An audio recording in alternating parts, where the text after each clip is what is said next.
Welcome to my channel, Ma'am Shirley Angeles Vlog. Tayo kakain ngayon guys. Ito na yung mani na niluto ko kanina. Nilagang mani. Medyo mainit pa.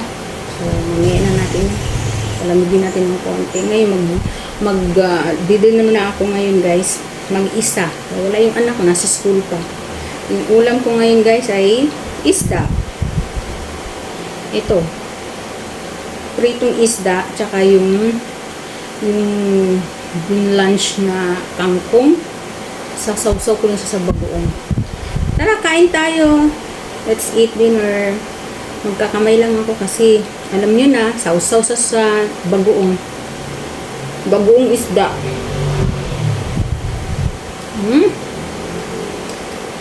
Habang makain ako, magkukwento ako sa inyo.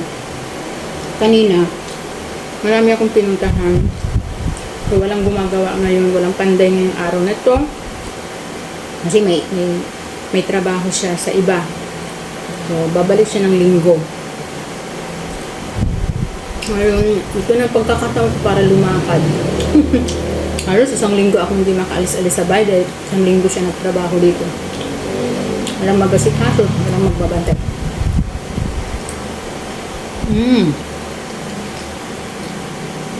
Punta ng bangko.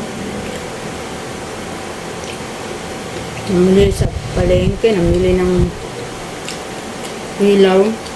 Doon ako bibili ng bumbilya sa incheck, yung wholesale. Mas mura doon. Bumili ako ng 6. Kasi kung bumili ka ng 6 wholesale, mas mura ang bigay sa iyo. Bumili ka ng 6. Reserva yung iba. Wait lang guys, wala ko ng tsara.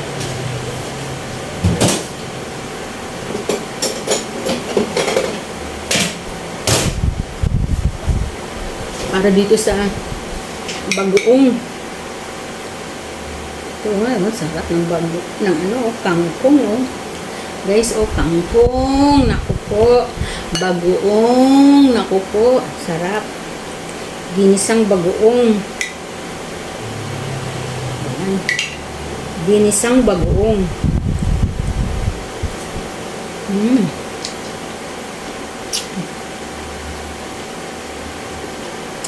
Ang isang tali ng kangkong ngayon 20.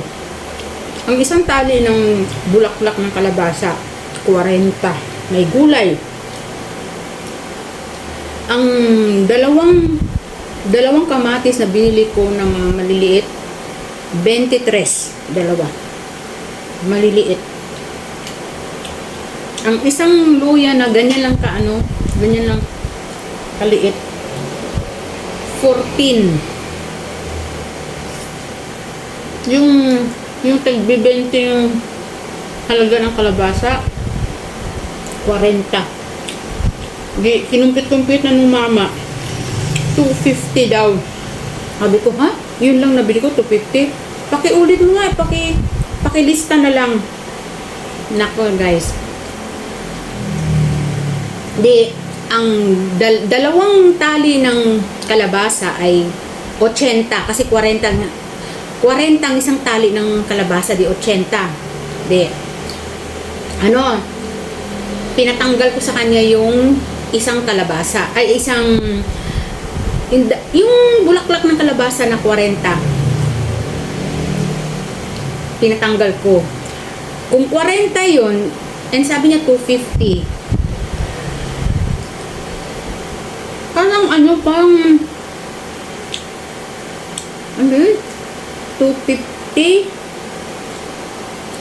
250 yung una niyang turing sa akin. Tapos, nung tinanggal yung isang bulaklak ng kalabasa, naging 220 na lang. 220. Ibig sabihin, 30 ang naalis. How come na 30 ang naalis? 40 yung halaga nung bulaklak ng kalabasa, di ba? So, dinaya, mabuti na, pinaano ko. Walang 10 guys. Puro tig-20 ang tali yung tali na konti lang na 4 na pirasong okra. 20. Yun na. Yun ang natin ngayon. Yan ang katotohanan ngayon na kahit gulay ginto. So, tapos umalis ako kasi January is my birthday ko ng January. Hindi ko na lang sabihin sa inyo guys kung kailan ang birthday ko. Sa January birthday, kinuha ko yung gift ko kay Mayor. So may gift sila dun sa mga nagbe-birthday. January, February, gano'n. Nakuha ko nga. Then after that, dumiretso ako sa Antipolo. Nireport ko yung aming landline na putol. Ninat-ngat ng daga yung niya, wire niya. Tapos yung Nova namin, wifi, Nova, yung mesh wire. Ba yan? Basta yung Nova na para lumakas ba yung hindi na nagko-connect. Wala na, hindi na nagagamit. Nireport ko yun guys. So yun. Pupuntahan nila dito. Kung baka daw i-check muna nila tapos papalitan nila lahat yun. Baka na yung mismong kasi hanggang ngayon nagbabayad ako eh. Tapos isang ilang buwan lang siguro nagloko na yung Nova namin nung December. Nag-start nitong last year ng December, nag-start na hindi na makunik yung Nova. Nova yung wifi namin. Dahil pag okay yung Nova namin, ang lakas ng mga wifi guys. Hindi nawawala. Yan. So yun ang yun ang aking ganap ngayong araw na ito. So wala akong cellphone, wala akong load. Puro lang. Tapos syempre yung lola nyo, maarte. Nag-Egypt ako. Yung aircon ba? Natural guys. Ang layo yung pupuntahan mo. Tapos traffic. Tapos mainit. Mag-aircon na lang tayo. Tapos ang ganda nito guys. Yung Egypt. Doon sa terminal nila sa Antipolo. Nandun din yung PLDT. Kaya maganda. Pagkatapos ko sa PLDT. Pagtawid ko, sila uli yung sinakyan ko. Egypt uli. Alam niyo naman, ang senior may discount sa pamasahe, di ba? Ang sarap. Ang sarap guys, ang sausaw. Ang sarap, ang sausaw. Nakakagana.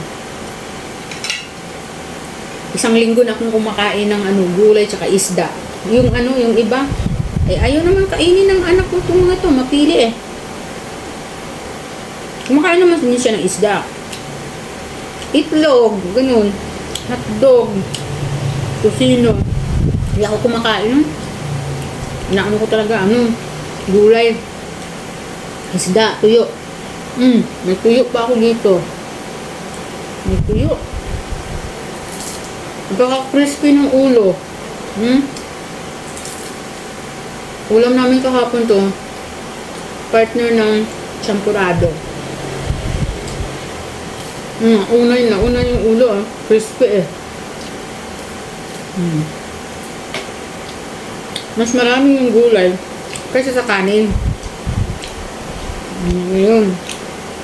Tapos sa umaga, isang oras na walking, ayos. Isang oras na walking sa umaga, ayos na yun. Ang pawis ko na nun. Ikot lang dito. Opo. Pagkang dating, iinom ng milk. Yung milk ng mga pang senior. Milk ng pang matanda. Parang guys, ang sarap kumain ng nagkwento.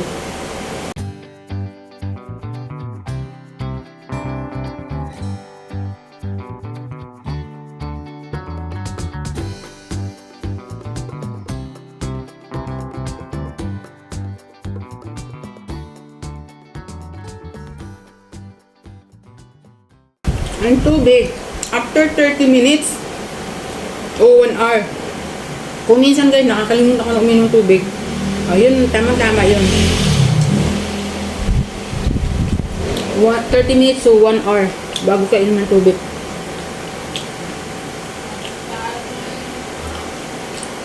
Yun ang nagagawa ko yun guys, kahit kumain ako sa Jollibee. Walang soft drink, walang tubig. Ang gagawin ko, inom muna akong tubig. Kanina, doon ako nag-lunch sa Jollibee kasi inabot na ako ng alas 12 doon pagkuha ko ng gift sa birthday ko. Pasado alas 12 na. Bago ko pumunta ng Antipolo, kumain muna ako sa Jollibee. Ngayon, wala, ano lang, simpleng ano lang, serving water lang.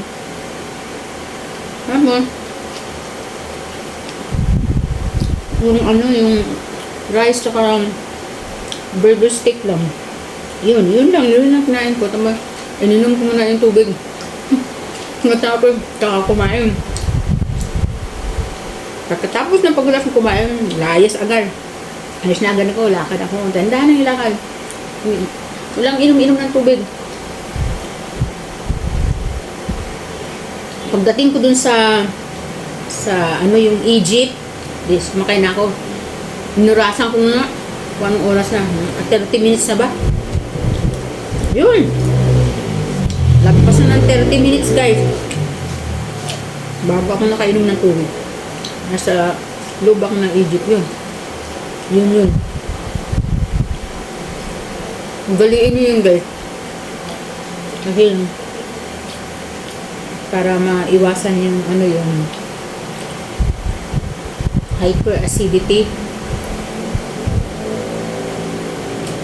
Ano ba, nakaramdam ako ng pananakit ng likod ko yung nandun ako sa PLDT. Yung upo ko walang sandalan, yung upuan ko walang sandalan, yung nakaganon lang. Nakaramdam ako ng pangangalay sa likod ko, mas tumakit yung likod ko. So naghanap ako ng masasandalan. Tapos may nakita akong doon magandang upuan guys, walang nakaupo. May sandalan, lambot ng sandalan. Ang tagal ko pang bago tawagin. Pang 5 ako. Pero yung sa 5 na yun, ang tagal bago tawagin. Pang 35 ako. Dumating ako doon, 30. Ang number 30. Mga senior. Ang tagal bago tawagin yung 31. Ano? Inabot ako, kulang-kulang siguro ng 30 minutes siguro ako doon sa loob ng PLDT. Tapos pag sandal ko doon sa upuan, ay ang sarap ng ano, gusto ko na nga matulog. Sarap ng paglapat sa likod ko. Nawala yung ano ko, na-relax ako doon. Siguro pang ano yung upuan ng mga senior yun. Pero hindi eh. Kasi yung upuan na yun, dito banda eh, mga senior doon. Doon nakaupo.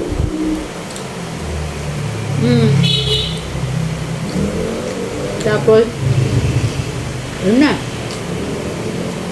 Nawala yung pananakit ng likod ko. May pagdating ko dito, ay ako, nagpahinga lang ako ng sandali. 20 minutes, 30 minutes, humiga ako. Nilapat ko yung likod ko. Halos maghapon ako sa labas. Right? Sarap ng gulay. Gusto ko pang kumain ng gulay. Kahit yung gulay lang. So, meron pa hanggang bukas. Initin ko to.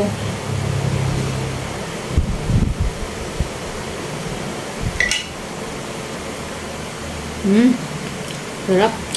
Grabe.